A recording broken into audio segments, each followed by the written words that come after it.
Buongiorno Kët. L'altro di che vosé contò come gli niscià la gran becca. Vuoi?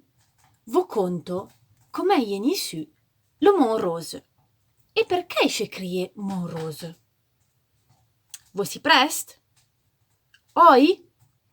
A moddo, adon e cute a moddo. En che, su u col du Felic, jave una völla rozza. Adon isce riveve macche in passen pen vion comoddo e pratec. La völla de Felic jave poi una buona reputazion. Le zen che gli tevon lai i son ve cött, gramo e sarvazo. Che le berzele campagnar javon pueu di zen che gli tevon deden la völla.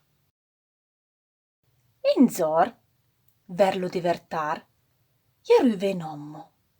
E un vieglion chi se tenive dret a un croei baton. Gli arrive e domande cachezzosa da mezzè e una cara per estalanè.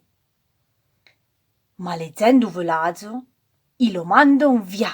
Lo vieglion i traversa don la völla in boten. Settanè i zeppolanei. Deman i zeppolanei. E après-demain in co, e la völla il è pueio.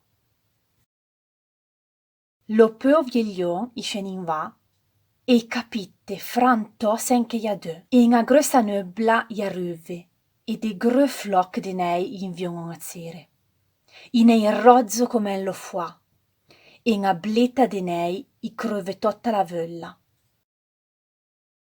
La völla de Felic i resta in terroio de solanei, a voi che zen. Vuoi lo zor? Lai. Ja un gros glacé, lo glacé du Felic.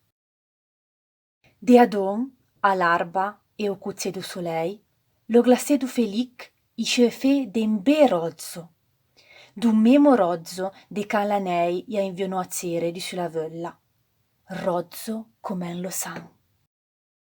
Je pesen che la montagna du glacé ja non Mon Rose.